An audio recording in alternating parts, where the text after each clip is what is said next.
അല്ല ആദ്യമേ ഞാൻ കൈ കൊടുത്ത് ലൈക്ക് അതൊന്നും എനിക്ക് ഓർമ്മയില്ല. അത്ര അന്നേരം ഒന്നും ആരും ഇവാലുവേറ്റ് ചെയ്യാൻ ഉള്ള ടൈം അല്ല. നമ്മുടെ മെന്റൽ വേറെ ജസ്റ്റ് കയറിയതുള്ളൂ.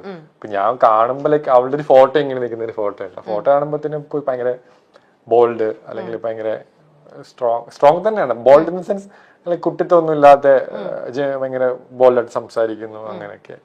ബട്ട് എന്റെ ഡിഫറെന്റ് ആണ്. ജോളിയായിട്ട് ഫണ്ണായിട്ട് സംസാരിക്കുന്ന ഒരാളാണ്.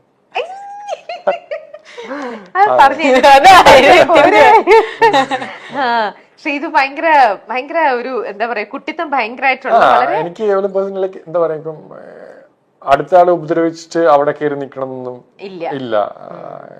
അതെനിക്ക് അറിയാം. അതിൽ ശ്രീതുവിൽ ഒട്ടും ഏറ്റവും നെഗറ്റീവായിട്ട് തോന്നുന്നത് എന്താ ആ ഒരു ക്യാരക്ടറില്? നെഗറ്റീവ് ആൻഷ്യസ് ആവും കുറെ പെട്ടെന്ന് എങ്ങനെ എന്തെങ്കിലും ചെറിയ കാര്യങ്ങളുണ്ടെങ്കിലും ഒക്കെ അവൾ തന്നെ സോൾവ് ചെയ്യും.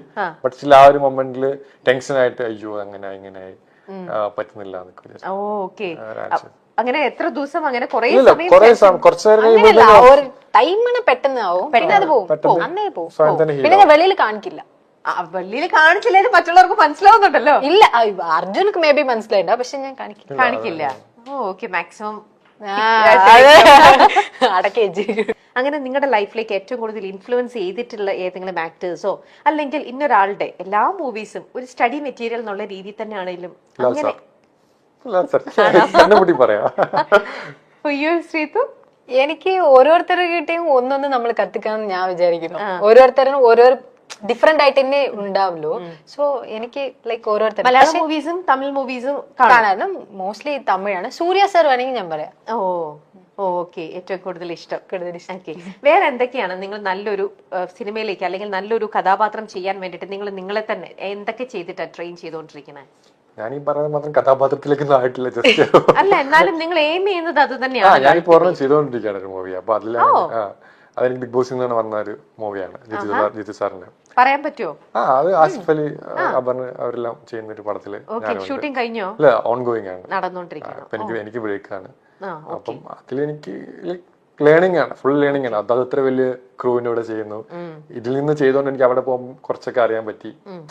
അപ്പൊ എവരിഡേ ലേണിംഗ് പ്രോസസ്. അതിപ്പം ഇന്ന ആളൊന്നുമില്ല, ഓരോ ആൾക്കാരും കേൾക്കുന്നത്. പേഴ്സണലി ഞാൻ ലാൽ സാറിന്റെ ഞാൻ അഡ്മയർ ചെയ്യുന്നൊരു മനുഷ്യനാണ്. അപ്പം അങ്ങേര് പറയുന്ന നല്ല കാര്യം ഞാൻ ഫോളോ ചെയ്യാൻ നോക്കും. അല്ലെങ്കിൽ എനിക്കറിയില്ല, എനിക്ക് ഭയങ്കര ഇഷ്ടമാണ്. നമ്മുടെ ഒരു പ്രത്യേക ഒരു ഇതാണല്ലോ ലാലേട്ടൻ. എനിക്കറിയില്ല, ഇപ്പം ഞാൻ ഭയങ്കരമായിട്ട് മിസ് ചെയ്യുന്നുണ്ട്. എനിക്ക് ബിഗ് ബോസിനെ അട്രാക്ട് ചെയ്ത വീക്കെൻഡ് എപ്പിസോഡ് ലാസ്റ്റ് സാർ ഒന്ന് മിണ്ടാൻ പറ്റുന്നുണ്ട്. അതൊരു ഭയങ്കര മൊമെന്റ് ആണ്.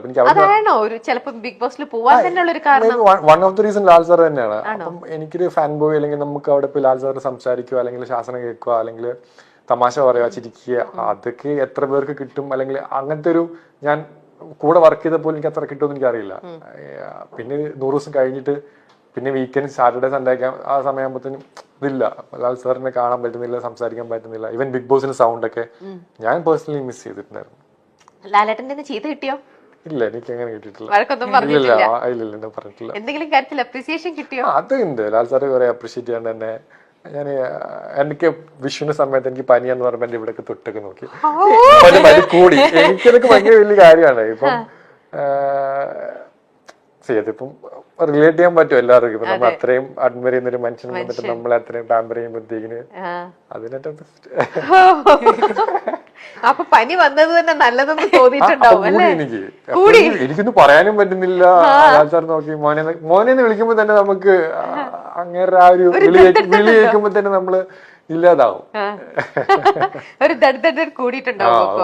ഉറപ്പായിട്ടും. അപ്പൊ അടുത്തിരിക്കാനൊക്കെ ആണെങ്കിൽ ലാൽ സാറിന്റെ കൈ പിടിച്ച മൊമെന്റിലൊക്കെ ആണെങ്കിൽ ഞാൻ അതൊരിക്കലും എന്റെ ലൈഫിലെ ഏറ്റവും ബെസ്റ്റ് ടൈം ഞാൻ ബിഗ് ബോസ് ചെയ്യുന്ന ടൈമാണ്.